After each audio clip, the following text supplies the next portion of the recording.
नमस्कार।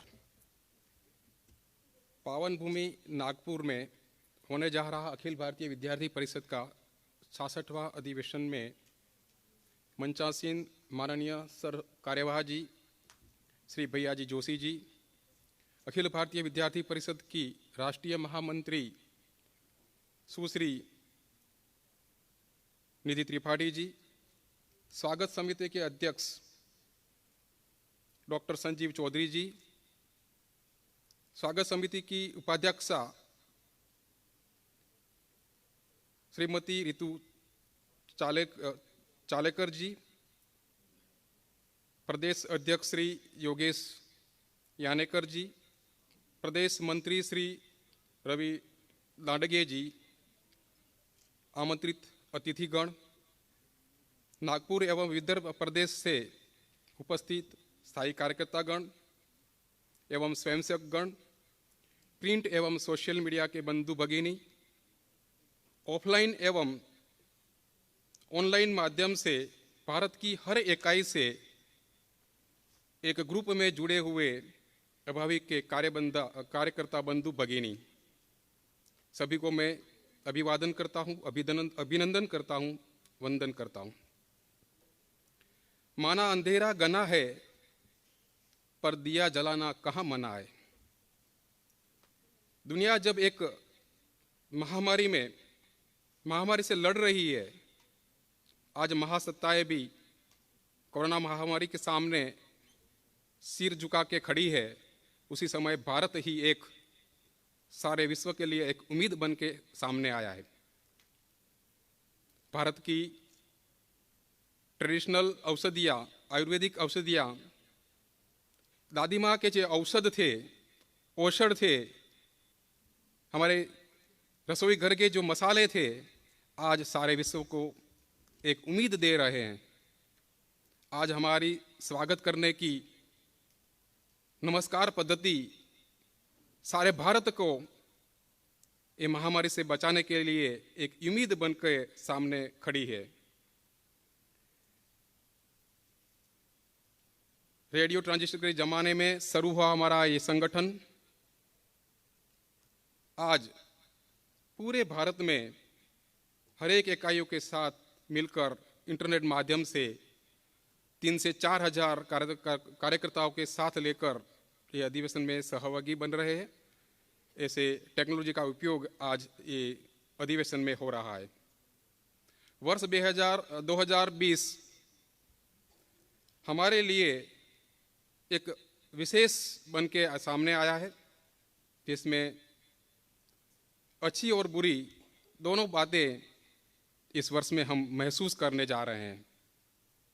ये वर्ष हमारे विचार के लिए बहुत महत्वपूर्ण भी है। कश्मीर में धारा 370 की बात हो, प्रभु श्री राम मंदिर के निर्माण का आरंभ का विषय हो, नागरिकता के संदर्भ में सीए की बात हो, आज़ादी के लगभग 7 दशक तक आत्महत्या कर रहे किसानों के कल्याण के लिए आने वाला कृषि सुधार बिल हो। यह वर्ष हमारे देश के लिए सालों से चला रहा अनेकों तरह के राजनीति प्रेरित विवादों का एक सुखद अंत लेकर आया है। इन सब विषयों को लेकर अलग अलग कॉलेज कैंपस के निकलकर देश भर में आंदोलन चला रहे और आंदोलन खड़ा करके खुद के प्राण उत्सर्ग कर देने वाले सभी कार्यकर्ताओं, जिसका नाम लेना यहाँ से संभव नहीं है समय की पाबंदी के कारण, उसी सब को यहाँ से मैं श्रद्धांजलि अर्पण करता हूँ। हमारी यह वैचारिक जीत का आधार विशिष्ट कार्यपद्धति, जिसके प्रणेता प्रोफेसर यशवंत केलकर राव जी को भी ये 66वें अधिवेशन के उद्घाटन सत्र से मैं स्मरणांजलि अर्पित करता हूँ। कोरोना की इस भीषण महामारी में अलग अलग मोर्चे पर राष्ट्र की सेवा करते हुए डॉक्टर्स, नर्सिस, फार्मासिस्ट जैसे स्वास्थ्य कर्मी हमारी गंदगी, हमारे कचरे कूड़े को हटाकर हमें रोग मुक्त रखने वाले हमारे स्वच्छता कर्मी, हमें नीति पालन करा के कोरोना से दूर रखने वाले हमारे पुलिसकर्मी, ऐसे सब बंधुओं ने ये अपनी सेवा करते हुए भारत माता की जय को साकार करते हुए अपने प्राण निछावर किए, उन सभी को भी मैं श्रद्धांजलि अर्पित करता हूँ। प्राध्यापक यशवंत वार कई अपने भाषण में कहा करते थे, पराधीन भारत में आंदोलन करते हुए अपना प्राण निछावर करना एक कसौटी बनती थी, बलिदान देना एक परीक्षा बनती थी। आज स्वाधीन भारत में आज अच्छे नागरिक बन के जीना, बाकी सबको प्रेरणा देते हुए एक अच्छा नागरिक बनाना आज की ये जरूरत है। वो भी एक देश कार्य है, देशभक्ति है। और ये सब कार्य करते हुए अखिल भारतीय विद्यार्थी परिषद ने ये 10 दशक में अपने कृत्यों के माध्यम से सार्थक किया है। ये वर्ष भारत की शिक्षा व्यवस्था के लिए शिक्षा नीति 2020 जो हमारे सामने आई और प्रस्तुत हुई है, उसका परिचय हमें इस साल में करवाया गया है। शिक्षा में भारतीयकरण हो, स्वदेशी का विचार हो, बच्चों को ये शिक्षा बोझ न लगने वाली हो, ऐसे सभी विषय को लेकर सारे हमारे कार्यकर्ता कई सालों से कैंपस में मांग करते रहे। मांग सही है, 100% शिक्षा व्यय हो 10% का नारा कैंपस में लगाते हमारे कार्यकर्ता।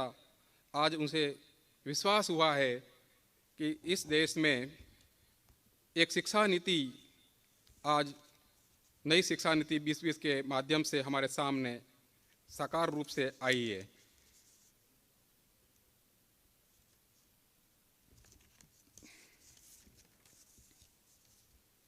दुनिया के देशों ने इस वैश्विक संकट के समय यहाँ अपना मनोबल कमजोर किया, हार मान ली।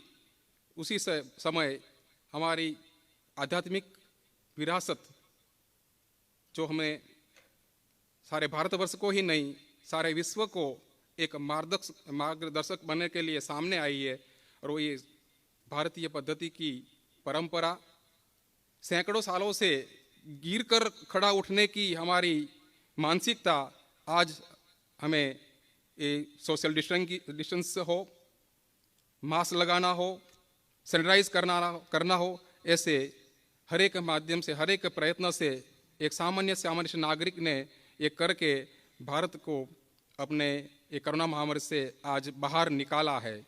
और इसी समय व्यक्तिगत अनुशासन से और सामूहिक शासन से आज भारत ये कोरोना महामारी से बाहर आ गया, ऐसा हमें महसूस होता है।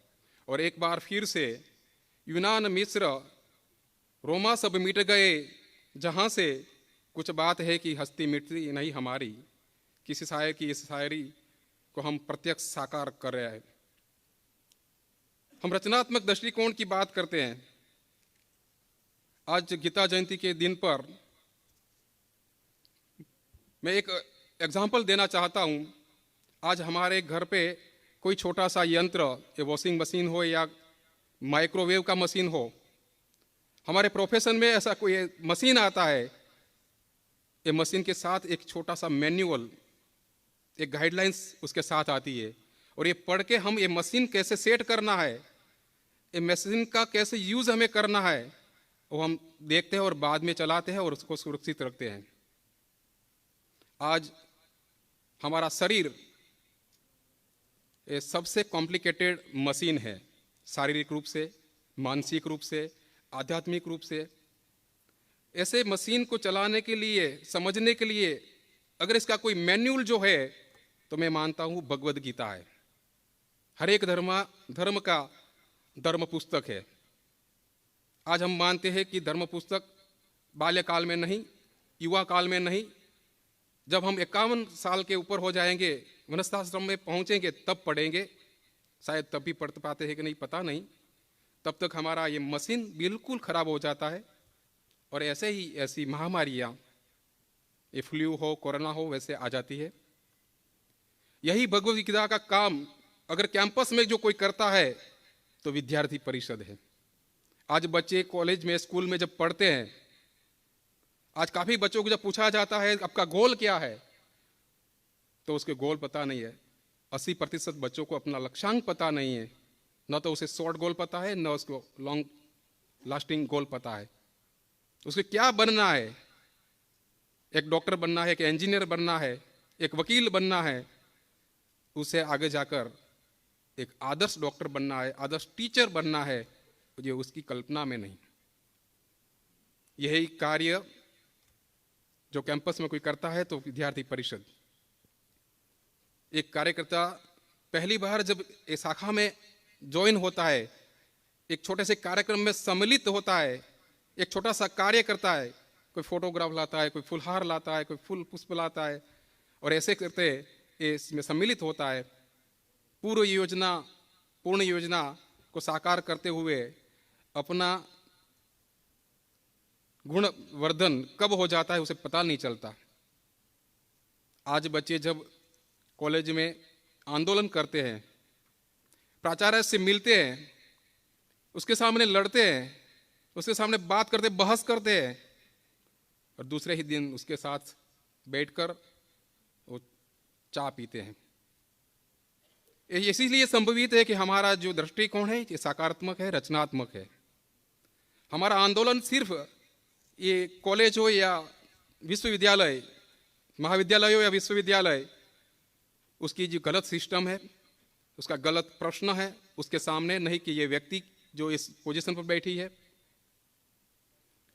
इसी बात को आगे लेकर जब विद्यार्थी काम करते रहते हैं, एक बार कर्णावती में साल 2000 में एक बड़ा प्रोसेसन हुआ, बड़ी रैली हुई, हजारों की संख्या में पूरे प्रांत भर में से बच्चे इसमें सम्मिलित हुए।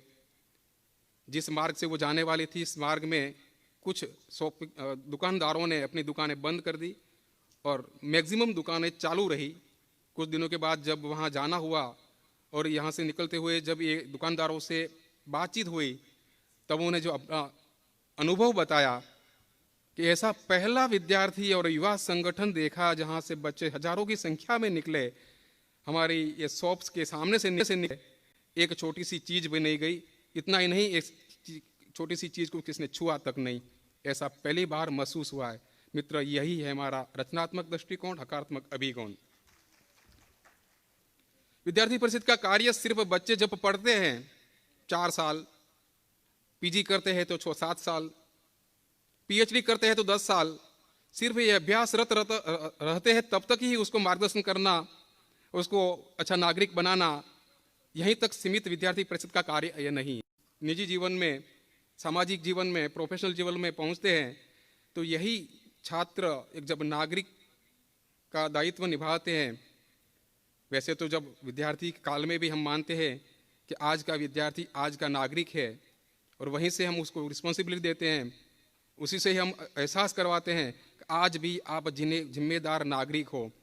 यही जब अपने व्यवसाय तंत्र में पहुंचते हैं तब बाकी सब नागरिकों के सामने ये कुछ एक कदम ऊपर उठकर चलते हैं।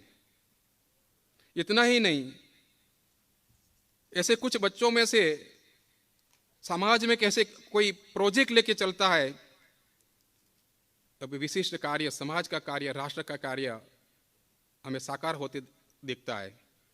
कल यशवंतराव केलकर युवा पुरस्कार में श्री मनीष कुमार जी को कृषि के क्षेत्र में अप्रतिम कार्य करने के हेतु ये पुरस्कार दिया जाएगा। ऐसा ही पुरस्कार 2-4 सालों पहले श्री इम्तियाज अली, भोपाल के निवासी, जो हमारे विद्यार्थी परिषद के कार्यकर्ता रहे, और विद्यार्थी परिषद के कार्य समय जो उन्होंने सीखा, अपने जीवन में कुछ आत्मसात किया, उसके लेकर उन्होंने एक प्रोजेक्ट किया। आज प्लास्टिक का कचरा, ऐसे ठोस कचरा जो अनुपयोगी है, जहाँ तहाँ पड़ा है, गंदगी कर रहा है, उसे उठाने के लिए, उसका संवर्धन करने के लिए नगर पालिका, महानगर पालिका को भी एक प्रश्न है। ऐसे कचरे का रिसाइकलिंग करके इसमें से ऊर्जा उत्पन्न करके काफ़ी कुछ इंडस्ट्री को उन्हें ऊर्जा देने का एक प्रोजेक्ट किया। यहाँ से रुकते हुए उन्होंने एक कचरा उठाने वाले को भी एक अच्छा नाम दिया, अच्छा काम दिया। उनके बच्चों को पढ़ाने के लिए रात्रि स्कूलों का आयोजन किया। तो ऐसे प्रोजेक्ट चला के बहुविध काम उन्होंने किया। ऐसे विद्यार्थी परिषद विद्यार्थी को जब तैयार करती है, सिर्फ अभ्यासरत है तब तक नहीं, लेकिन जब वो निकलते हैं राष्ट्र के कार्य में कैसे लगते हैं, ऐसे ही होता है व्यक्ति निर्माण, और व्यक्ति निर्माण से समाज निर्माण, और समाज निर्माण से आगे चलते हैं तो राष्ट्र का पुनः निर्माण।